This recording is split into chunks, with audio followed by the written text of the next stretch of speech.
Notre association intervient dans le cadre de la prise en charge de la maltraitance, que ce soit dans les aspects de prévention ou de traitement.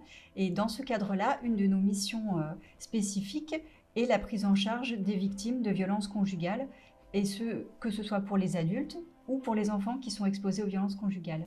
Donc, dans ce cadre-là, nous travaillons en partenariat avec l'association d'aide aux victimes pour proposer un dispositif qui s'appelle Écoute Violence Conjugale.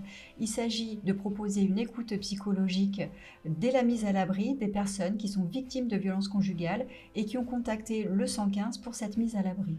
Donc il est vraiment fondamental de pouvoir proposer cette écoute psychologique vraiment le plus précocement possible, parce que les femmes, elles sont dans un état de sidération. En effet, elles ont vécu un événement traumatique qui a contribué à ce que, ou elles-mêmes, ou leur entourage, ou le professionnel qui les accompagne, sollicite le 115 pour une mise à l'abri. Ce dispositif est né en septembre 2020.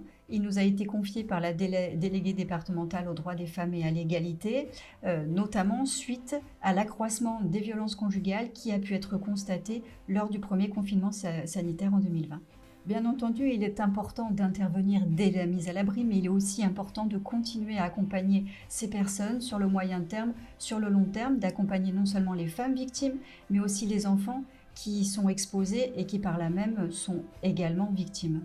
Aujourd'hui, avec 2 ans de recul, ce dispositif innovant nous a permis de nous rendre compte que, bien entendu, il était important d'être présent dès la mise à l'abri, mais il était aussi important d'être présent au-delà. C'est-à-dire que, par exemple, sur l'année 2021, nous avons eu plus de 100 personnes qui ont été orientées vers notre structure. Sur ces 100 personnes, 88% ont bénéficié d'une prise en charge.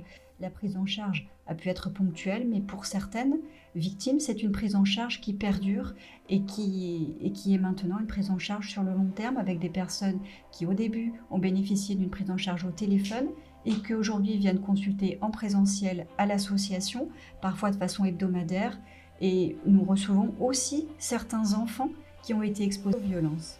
C'est un dispositif qui est très riche et qui nous amène à être vraiment les plus adaptables possibles. Par exemple, c'est un dispositif qui prend en charge les victimes de tout le département du Var.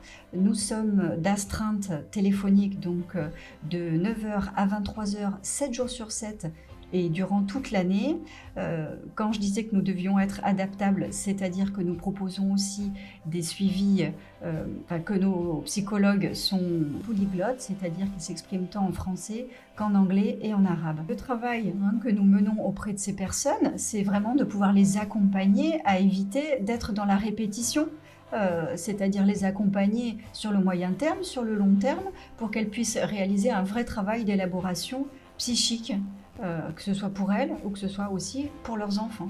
Et pour ça, c'est vraiment important de pouvoir travailler en partenariat avec les institutions et les structures de terrain, notamment les intervenants sociaux, notamment, comme on le disait, l'association d'aide aux victimes ou d'autres structures qui interviennent dans la prise en charge des victimes de violences conjugales. Et pour ça, c'est vraiment important de pouvoir tous travailler ensemble.